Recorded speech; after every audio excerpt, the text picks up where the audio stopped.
자, 오늘 이제 3절부터 구체적으로 예수님께서 바리새인과 서기관들을 책망하신 이야기를 좀 살펴보겠는데요. 전체적으로 11절까지 말씀에서 세 가지를 말씀해요. 첫째는 언행이 불일치하다.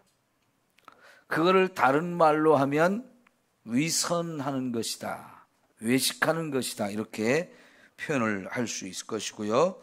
세 번째는 교만입니다. 교만. 이 교만한 마음으로 뭔가 자리를 탐하고 권세를 누리려고 하는 이런 모습이거든요. 사실 이 말씀이 이제 13절부터 보면 화 있을진저 이렇게 말씀하시면서 7가지 이 바리새인이나 서기관들의 특별히 외식하는 모습을 구체적으로 아주 예수님께서 드러내면서 책망하고 저주하는 그런 모습이 나오거든요. 그 부분을 이제 주일날 제가 더 자세하게 설교를 하겠습니다만은 오늘 이제 3절부터 11절까지 내용을 좀 살펴보겠습니다. 자, 3절 끝에 보면 그들이 하는 행위는 본답지 말라 해졌고 그들은 말만 하고 행하지 않는다 그랬어요. 말만 하고 행하지 않는다. 이게 바로 말과 행실이 일치하지 않는 그런 모습이죠. 이게 사실은 제일 꼴불견이라고 말할 수 있어요. 자신이 말하는 것과 그 행동이 전혀 일치하지 않는 모습, 이것은 정말 지도자들이 그렇게 한다면 그거는 자격이 없는 지도자이고요. 보기 싫은, 정말 꼴도 보기 싫은 그런 모습이거든요. 이런 모습이 결국은 오늘 이제 목사인 제가 제일 두려워하는 모습이고요. 예수님의 오늘 이 말씀이 교회 지도자인 저와 여러분들이 정말 떨리는 마음으로 들어야 되는 말씀이에요. 어쩌면 예수님의 생애 가운데서 가장 분노하시고 가장 화를 내신 부분이 아닐까 생각해요.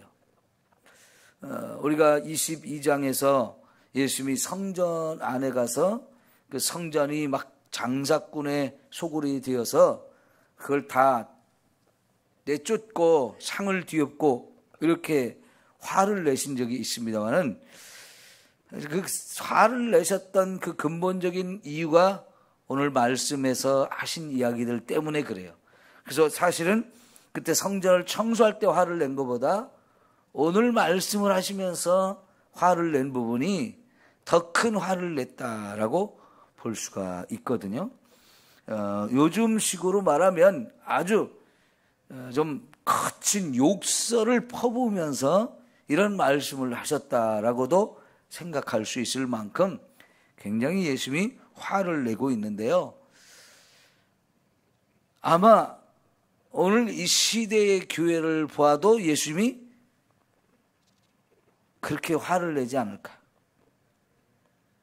이 시대의 성도들과 목회자들의 모습을 보면 아마 예수님이 당시에 하셨던 이런 화를 내고 욕을 한 것보다 더 많이 화내고 더 많이 욕을 하셨을 수도 있겠다 생각이 들어요. 그래서 여러분 오늘 이런 말씀들을 좀 우리가 가볍게 생각하고 넘어갈 일이 아니고 이 말씀을 가지고 우리 자신을 좀 냉철하게 좀 보고 회개할 것을 좀 철저하게 회개했으면 좋겠습니다. 자, 언행이 불일치하다. 진짜 이거 보기 싫은 모습이에요. 언행이 불일치하다는 얘기는요, 결국은 그 하는 말 하나도 들을 게 없다는 거예요. 그 사람이 하는 말이 다 맞아도 그 맞는 말을 그 사람이 하면 그건 듣기 싫어요. 맞는 말도 그 사람이 하면, 그런 사람이 말하면 그거는 말을 하나만 해요. 차라리 말을 안 하는 게 나은 거죠. 남을 가르치는 사람, 지도적인 위치에 있는 사람은 말하는 것과 행동이 일치해야 합니다. 그래서 여러분, 오늘 저와 여러분이 이 세상에 하나님을 안 믿는 사람들에게 내가 어떤 모습으로 보여질까를 생각하면서 내 주변에 있는 사람들이 저와 여러분이 교회 다니고 예수 믿는 거 다 알잖아요. 그죠?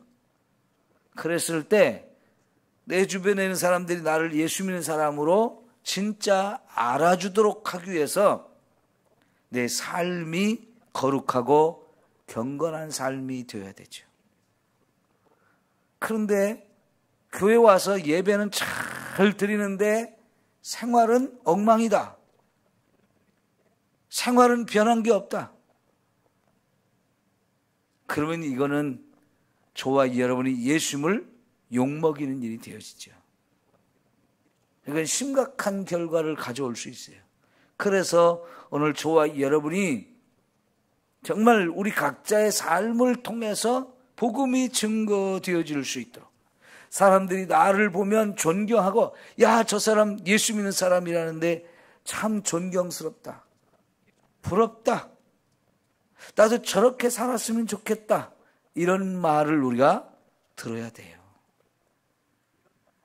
우리의 생활을 정말 조심조심하면서 누가 봐도 저 사람 예수 믿는 사람이 확실하다. 이런 말을 들을 수 있도록 우리의 말과 행실이 일치하도록 해야 됩니다. 자, 여러분, 과일 중에 빨갛게 익는 과일, 사과가 있죠. 그리고 토마토가 있어요. 그래서 서양에서는요, 이 사과와 토마토 두 가지를 예를 들어서 비유적으로 설명을 말하는데요. 사과 같은 인생이 되면 안 되고 토마토와 같은 인생이 돼야 된다, 그런 얘기를 해요. 사과는 빨갛게 익었는데 사과를 겉만 보고 살짝 물어보면 어때요? 속은 하얘요. 겉과 속이 똑같지가 않아요. 근데 토마토는 어떻습니까? 겉이 빨갛게 익었으면 속까지 빨개요. 그래서 서양 사람들은 이 사과와 토마토 두 가지를 가지고 비유를 하면서 우리는 사과 같은 사람이 되면 안 되고 토마토와 같은 사람이 되어야 된다고 그렇게 얘기를 합니다. 안과 밖이 같은 사람과 다른 사람 얘기를 하는 거예요. 사람은 겉보기만 화려하고 속은 완전히 다른 그런 사람이 되면 안 된다는 얘기죠. 자, 그래서 그 다음 이야기, 무거운 짐을 묶어 사람의 어깨에 지우되 자기는 이것을 한 손가락으로도 움직이지 않는 사람. 이거는 이제 바로 이제 안과 밖이 다른 사람의 그 또 다른 모습인데요. 이게 이제 유대인들 지금 모세의 자리에 앉아 있는 서기관과 바리새인들. 이 모세의 자리라는 게 뭐냐면요, 그 당시에 회당이라는 게 있었고 그 회당에 가면 율법을 가르치는 이 율법사들 또 교사들 랍비라고 하는 사람들이 앉는 의자가 항상 마련되어 있었다고 그래요. 그 자리를 가리켜서 모세의 자리라고 이렇게 표현하는데 그 자리에 앉는 사람들이 바로 요 바리새인이나 서기관들이었어요. 그래서 그 사람들이 율법을 613가지나 되는 율법을 다 이렇게 가르치는 겁니다. 근데 말이 그렇지 613가지 너무너무 많은 거예요.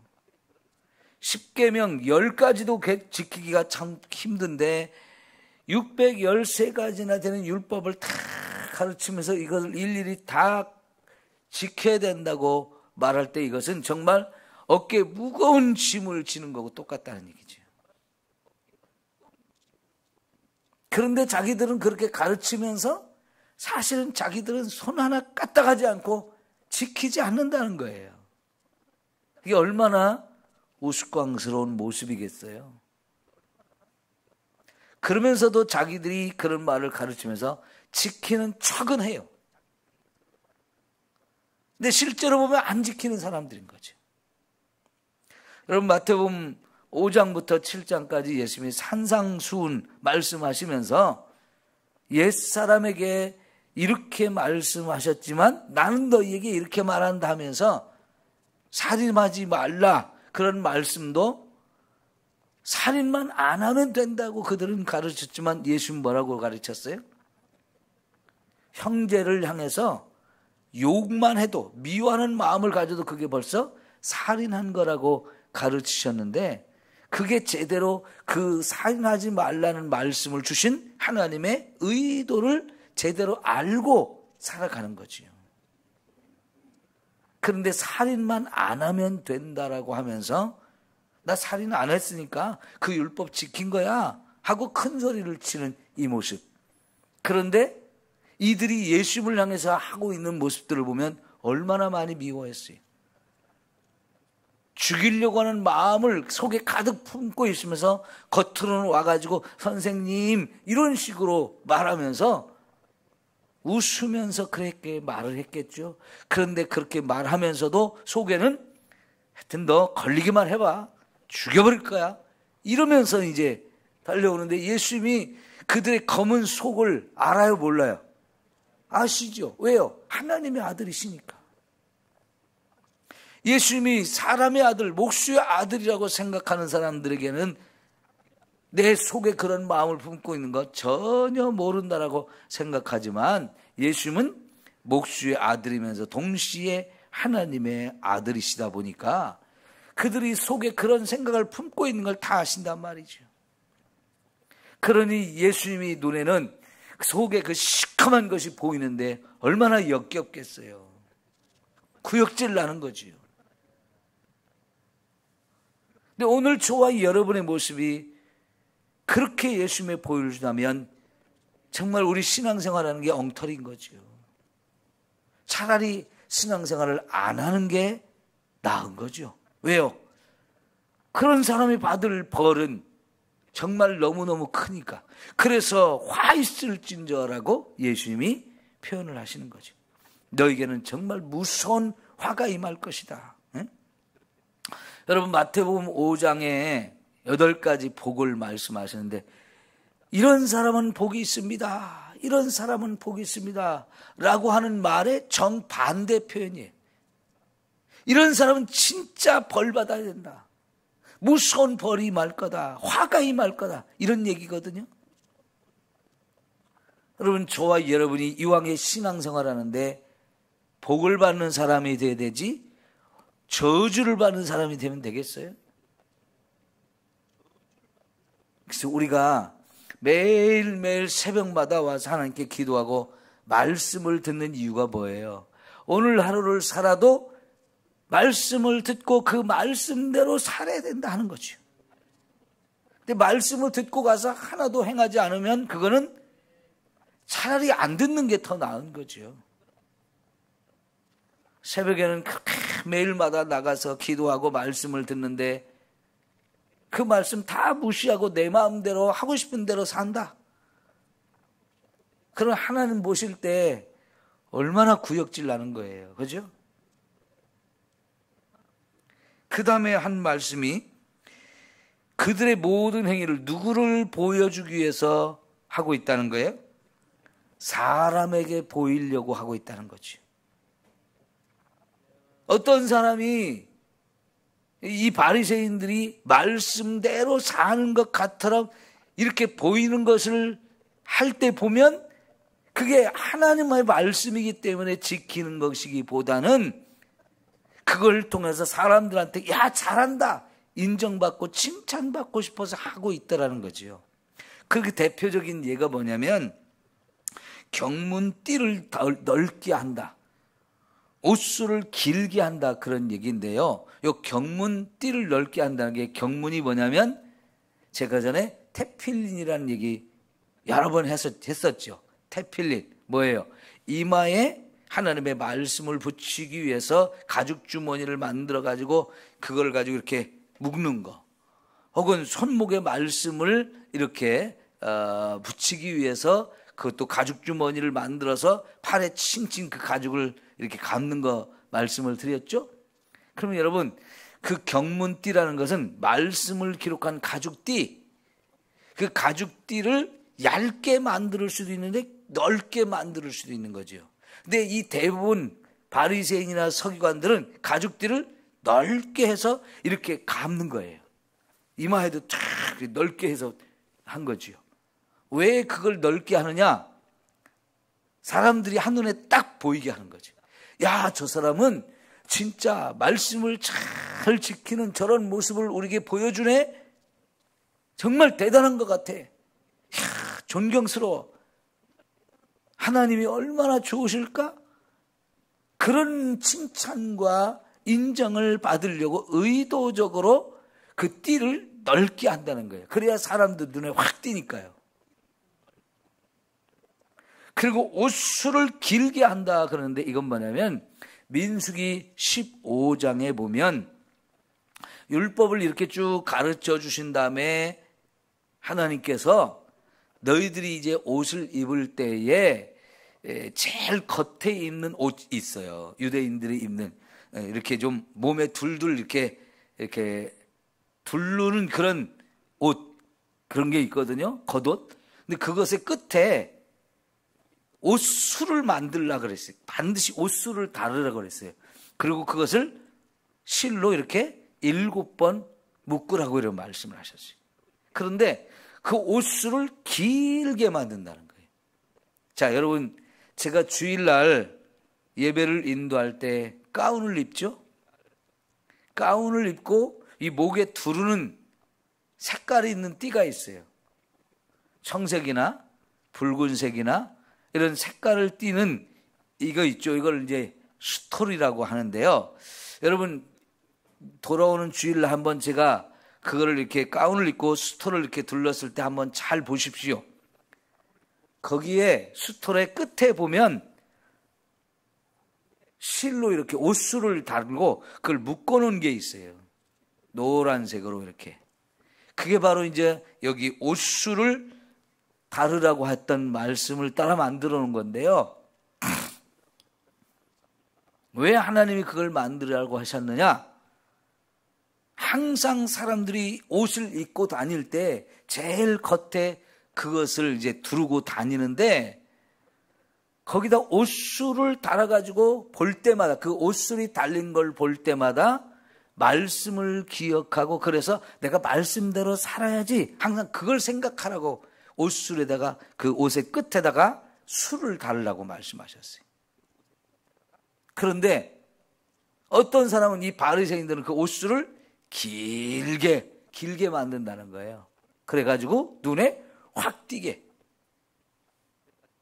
여러분, 하나님께서 말씀을 좀 늘 기억하고 그래서 나 그 말씀대로 살아야지 하면서 경계를 삼으라고 우리가 말씀에 불순종하는 일이 없도록 하게 하려고 늘 말씀을 기억하게 하는 하나의 장치로 옷 끝에다가 술을 달라고 하셨는데 그거를 길게 만든다는 거는요 사람들한테 보여주고자 하는 거예요. 그러니까 이렇게 바리새인들이나 서기관들은요 사람들을 늘 의식했어요. 사람들이 나를 어떻게 봐줄까? 사람들한테 칭찬받고 인정받았으면 좋겠는데 하는 그런 마음이 너무 큰 거예요. 여러분, 그런데 하나님 뭐라고 말씀하시냐면 우리는 사람들에게 보이려고 하는 게 아니고 하나님 앞에서의 삶이 돼야 된다는 거예요. 하나님 앞에서. 이 하나님 앞에서라는 말의 라틴어가 코람데오라고 하는 건데요. 서양에서는 이게 굉장히 유명한 말로 사람들이 많이 아는 얘기예요. 한번 따라할까요? 코람데오. 코람데오. 하나님 앞에서라는 말이에요. 그러니까 우리가 이 세상 살아가는 동안에 항상 하나님이 나를 보고 계시다. 하나님 나를 늘 보고 계시다. 이거를 생각하면서 그 하나님 보고 계신다면 우리는 어때요? 죄의 길로 갈 수가 없죠. 사람들에게 함부로 할 수 없죠. 거짓말도 할 수 없고 도둑질도 해서는 안 되고요. 법을 어기는 짓을 하면 안 되는 거예요. 항상 거룩하게 살려고 몸부림을 치며 살 수밖에 없어요. 근데 이런 마음하고 사람들에게 잘 보여가지고 칭찬과 인정받으려고 하는 그런 마음은 전혀 다른 거예요. 근데 이 바리새인들과 서기관들은 사람들한테 좀 잘 보이려고 그런 짓을 많이 했다는 얘기죠. 하나님 보실 때 이게 얼마나 가증스러운 거겠어요. 겉과 속이 완전히 다른 거죠. 여러분,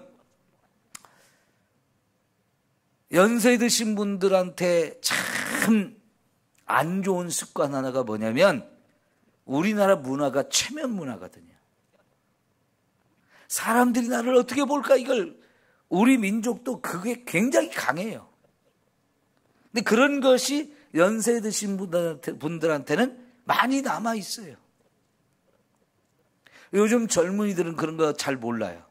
그런데 여러분, 나이 먹을수록 자꾸 사람들이 나를 어떻게 볼까, 이 체면 너무 많이 생각해요.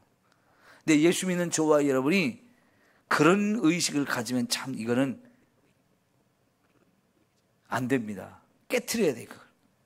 그거보다는 항상 뭘 생각하라고요? 코람데오. 하나님 앞에서 나는 하나님 보고 있는 가운데서 내가 살고 있다는 것을 늘 생각해가지고 하나님 보시기에 합당한 삶, 하나님 보시기에 기뻐할 수 있는, 하나님이 기뻐할 수 있는 이런 삶이 되도록 해야 합니다.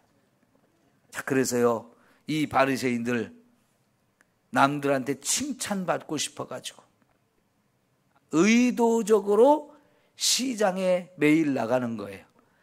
뒷짐 딱 지고요, 시장에 물건 살 것도 없으면서 사람들이 많이 모이는 곳에 의도적으로 한 번씩 다니는 거예요. 왜? 나오셨어요, 랍비님. 이렇게 사람들한테 막 그런 말을 듣고 싶어가지고 인사하는 걸 받고 싶고요, 막 높여주는 걸 받고 싶어가지고 사람들이 많이 다니는 곳에 일부러 나가는 거예요. 폼 탁 잡고요, 걸음걸이도 거룩한 척 하면서요. 그리고 이 사람들은 잔치에 초대를 받으면 그때 당시에는요, 높은 자리, 낮은 자리 이런 게 다 정해져 있어가지고 사람들마다 자리가 정해져 있거든요. 초대한 사람이 이 자리에 앉으십시오, 이 자리에 앉으십시오, 자리를 정해놓는데 이 사람들은요, 그런 잔치에 초대를 받아가면 높은 자리가 어딘가 먼저 살펴고 거기 가서 앉으려고 서로 경쟁을 했다는 거예요. 이게 얼마나 우스운 겁니까? 그런데 사실은 그 자리를 이 초대한 사람이 누군가에게 앉게 하려고 정해놓은 자리인데요. 여러분, 내가 가서 딱 앉았는데 주인이 와가지고 죄송하지만 그 자리는 제가 초대한 사람이 있습니다, 그 자리에 앉을 사람이 있습니다, 좀 옆으로 가십시오 라고 이렇게 말하면 그게 얼마나 부끄러운 거예요. 그죠? 나보다 더 높은 자리에 앉을 사람이 정해져 있다고 하면 나는 밑에 그보다 낮은 자리로 가야 되는데 사람들이 보는 앞에서 그런 소리 들으면 이게 얼마나 부끄러움을 당하는 거겠어요? 어디를 가나 자리를 탐하고 존경받기를 원하고 인정받기를 원하는 이런 모습.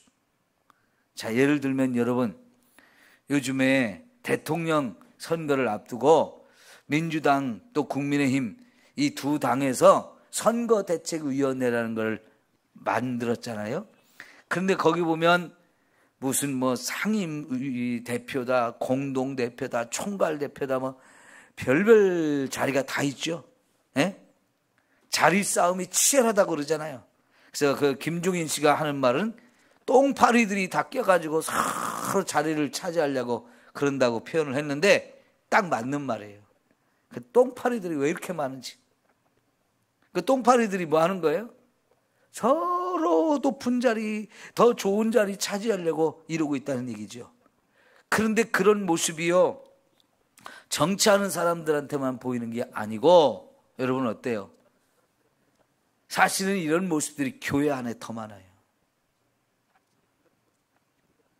교회가 연합해서 무슨 뭐 행사를 하나 하려면 뭔 놈의 자리가 그렇게 많은지요. 예? 총무, 여러분 교회에서는 총무 한 사람이면 일 다 하거든요. 근데 연합해서 무슨 행사를 하려고 하면 총무 자리가 왜 이렇게 많은지요. 상임 총무, 공동 총무, 대표 총무 막 아이고 총무 자리 하나만도요. 왜 이렇게 자리가 많은지 몰라. 무슨 대표 자리도 왜 이렇게 많은지요. 그 다 뭡니까? 자리를 줘야 와서 일하니까요. 그런 자리를 만들어 주는 거예요. 그 자리를 탐하는 사람들이 너무나 많아서. 근데 그 사람들이 다 누구냐? 목사들이잖아요. 네?